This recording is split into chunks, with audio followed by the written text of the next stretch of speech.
Hi everyone, my name is Joseph G. Bella, and I'm here to do a biographical sketch on Lawrence's most famous movie star, Thelma A. Todd.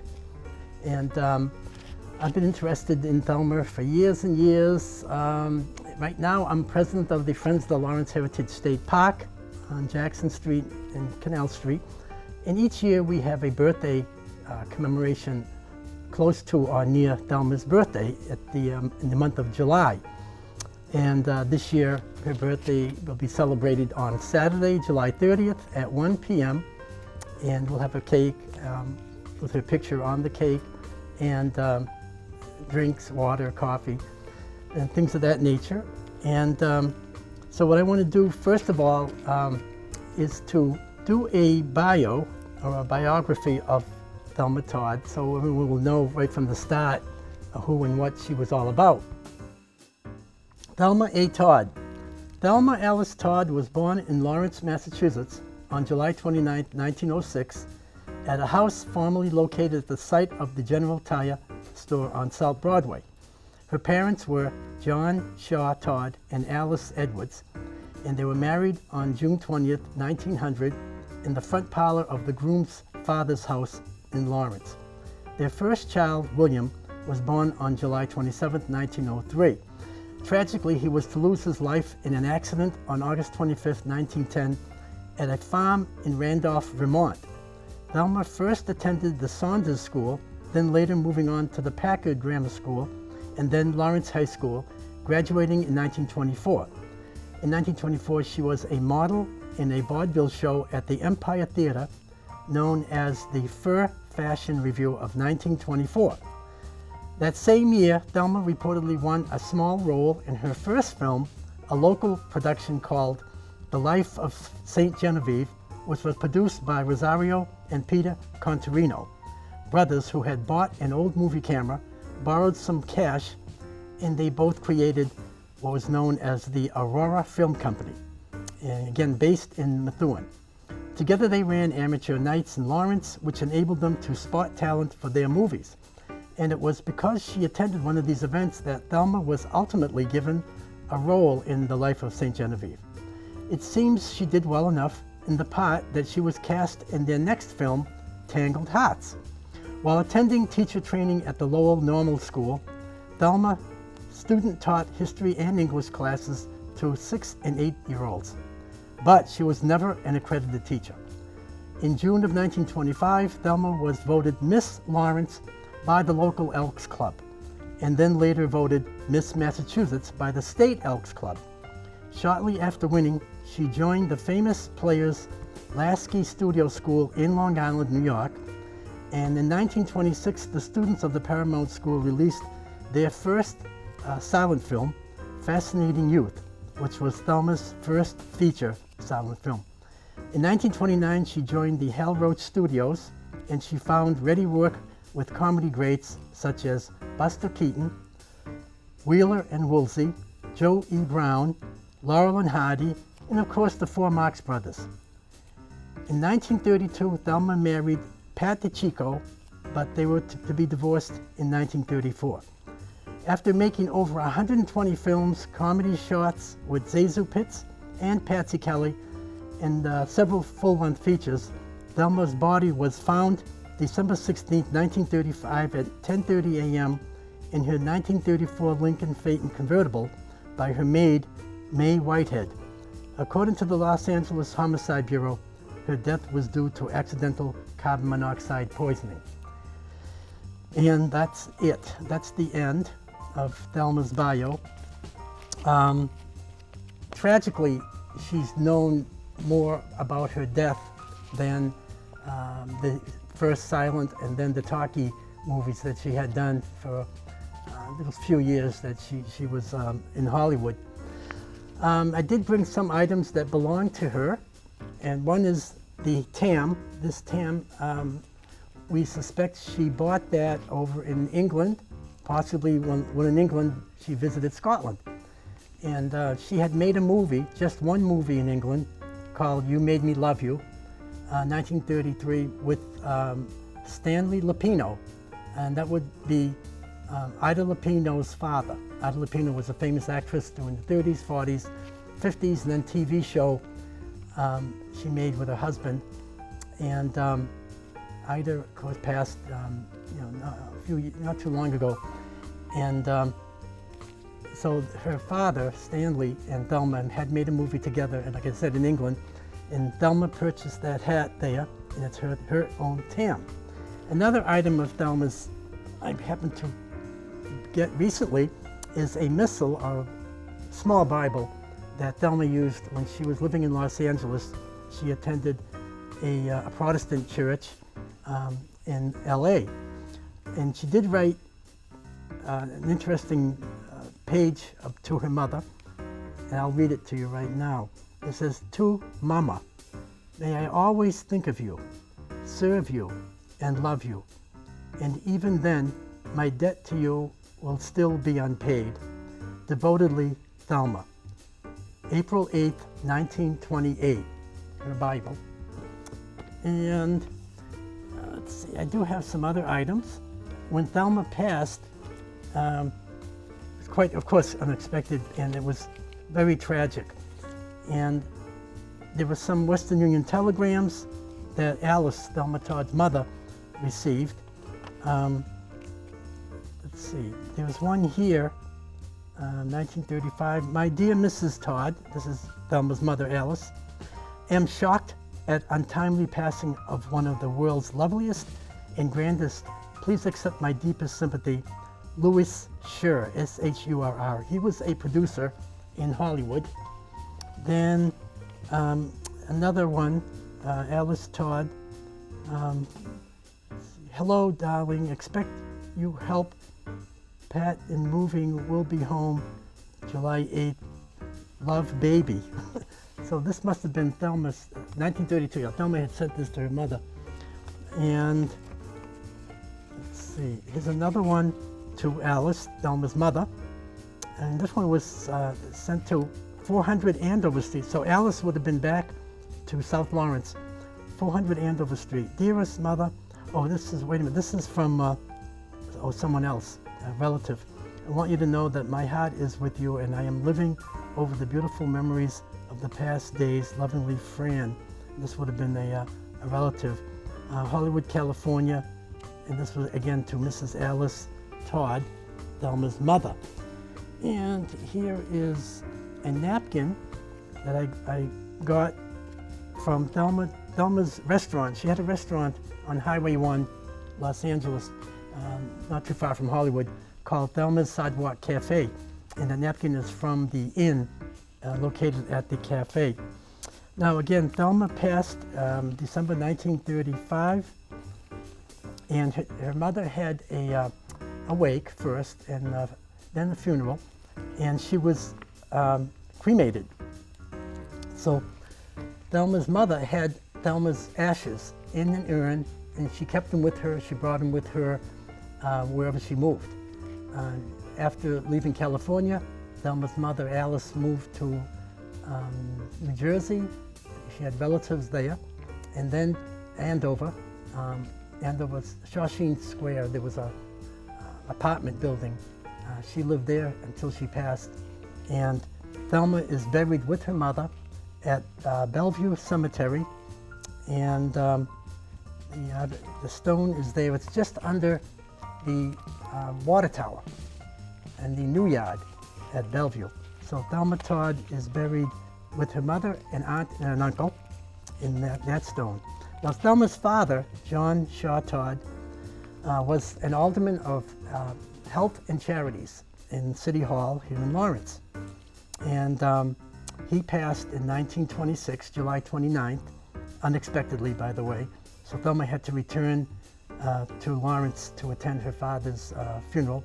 And he's buried also in Bellevue with his other brothers and sisters-in-law. They have a separate stone and a separate location in Bellevue.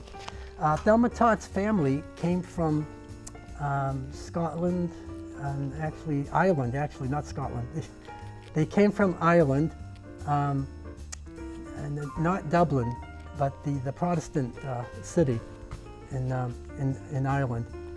and they arrived here in Lawrence around the early 1900s, and they lived, Thelma and her parents never owned their own house. They actually lived in 4 different locations, primarily in South Lawrence.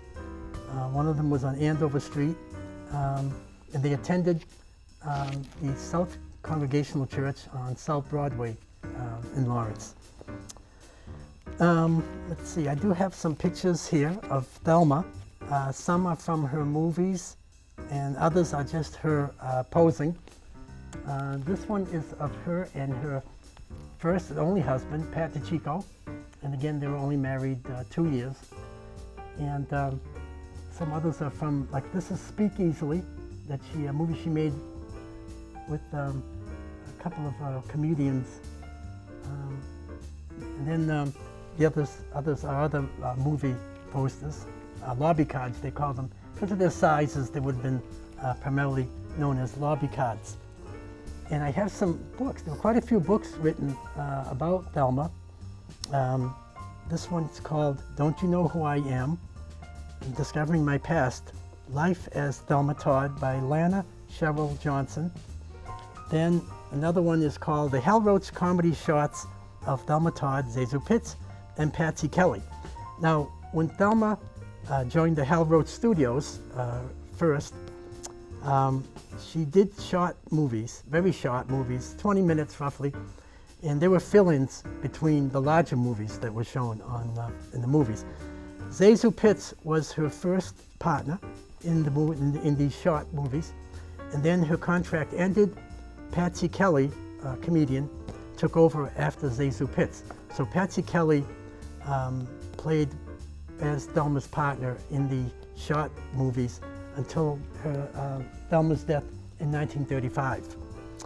This is another book on Thelma called Testimony of a Death by Marshall Crowdy, Croddy, and Patrick Jenning, Jenning. This one came out years ago. It's called Hot Toddy by Andy Edmonds. And I've noticed in this book primarily, they tended to focus on the theory that Thelma was possibly murdered and not died accidentally. But that has never been proven. So that's how that goes. To me, it was accidental carbon monoxide poisoning. And then another book by William Donati, The Life and Death of Thelma Todd. William Donati was still is a college professor from Nevada. He came to Lawrence and he had a book signing at the Lawrence Public Library. And he, with me, theorizes that Thelma died of accidental carbon monoxide poisoning, not murdered. And the last book is Thelma Todd, movie poster art and stills book by Abbey Books. This is really interesting and informative book. It's got her color. This is a lot of colored pictures and lobby cards and movie posters of Thelma's movies in this book. And it's fairly new. Thelma Todd, movie poster art and stills book. Let's see, Thelma Todd. Okay, I've had an interest in Thelma Todd primarily because I do know and friends with one of her relatives from Andover, one of her distant cousins. And it would have been one of Thelma's aunts married a family in Andover, and my friend is from that family. And like I said, Thelma, I guess, lived in 4 different locations, and she attended the schools I mentioned, graduating from Lawrence High School. Now, when she went to Lawrence High School, she was a writer for their student handbook. She wrote basically gossip columns in that yearbook. I guess not a yearbook, it was a student school book. But again, she would write gossip column style of writing about the students attending the high school at that time, which I have read some of her writings. I do have some of those original student books in my collection, and it's very interesting to see how she wrote and what she wrote about. And there is a nice school class picture of Thelma in her senior year with the rest of the class in attendance.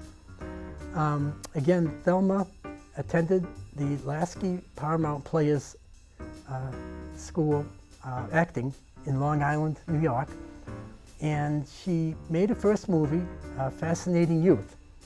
At that time, she was invited by one of the theaters, the Palace, I think it was the Palace Theater in Lawrence, invited her for the showing. So Thelma was taken by limousine from where she was living in South Lawrence to the Palace Theater on Broadway, and she spoke before the movie was shown. She, in fact, most of her family was present at that showing, the premiere showing of Fascinating Youth, Thelma's first Hollywood silent movie. And then after that, her second movie was God Gave Me 20 Cents. It's kind of an odd title for a silent movie. And she did pretty well with that.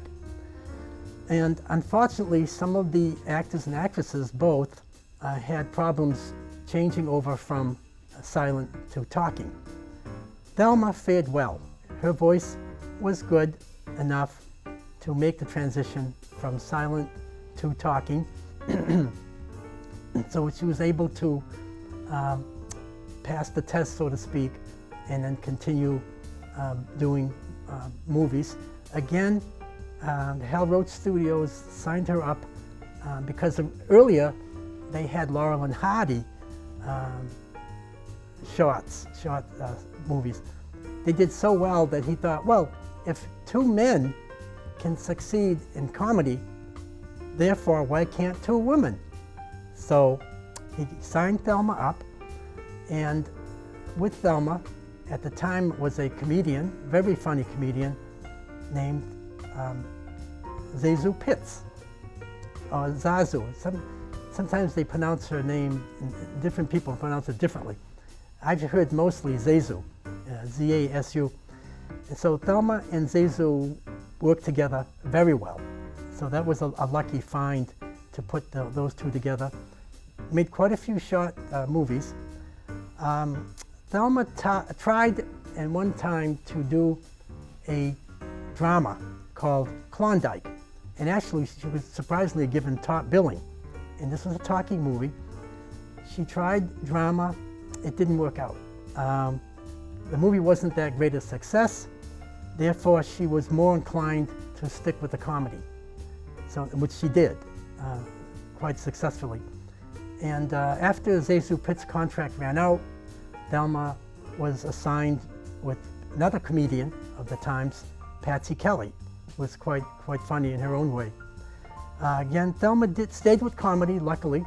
She made a couple of comedy movies with Laurel and Hardy, and she made 2 movies with the Marx Brothers. She made a movie with Bing Crosby, and her first Western was a movie in 1927 called Nevada with Gary Cooper. So Thelma really got around, and even in those early days, and quite successful. She did make a movie with her last boyfriend, who was a producer, and the movie was called Corsair, C-O-R-S-A-I-R. He changed her name, and so that I can't remember the name offhand, but he tried changing her name for this particular movie. It didn't work out. The movie was not that highly successful, and Thelma went back to keeping her real name, Thelma Todd, from then on. But I've seen Corsair. It's not too bad a movie, but the problem was, again, the producer, who ended up being her boyfriend at the time, tried changing her name, didn't work out. So Thelma kept her real name after that, Thelma Todd, and made the rest of the movies until her passing in 1935.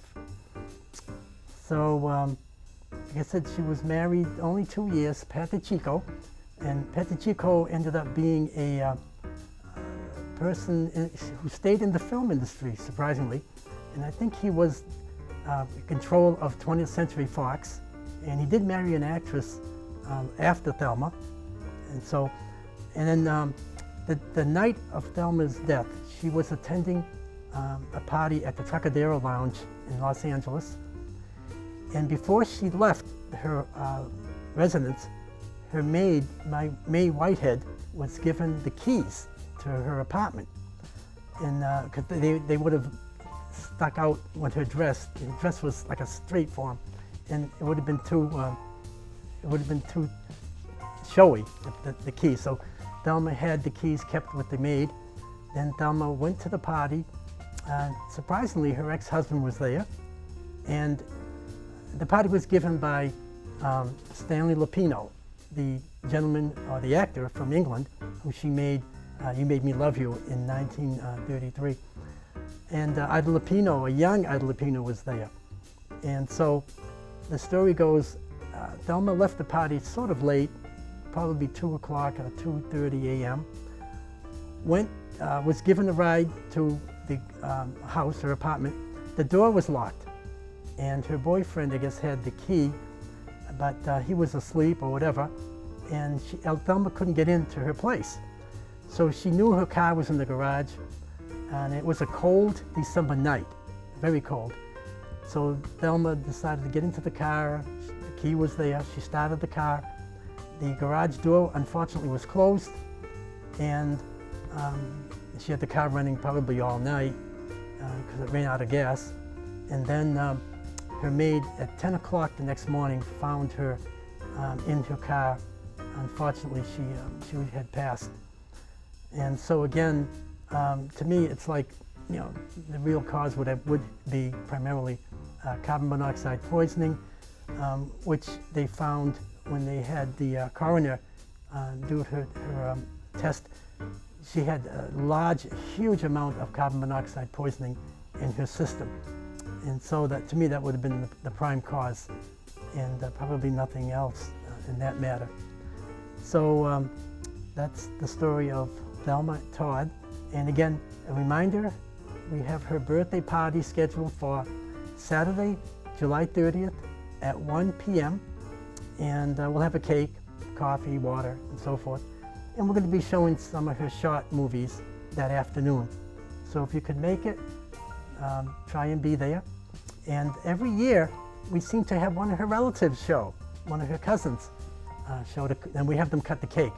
So hopefully this year, we'll have a relative of Thelma's come in attendance and have them cut the cake for the party. So that's July 30th. And we'll have a lot of her posters, lobby cards, movie posters on display for that event, as we do every year.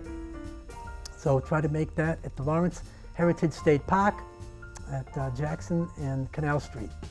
So if you can make it, 1 o'clock, be there. Okay? Okay, well, thank you all for listening to me, and we'll see you at the birthday party. Have a great day. Bye now.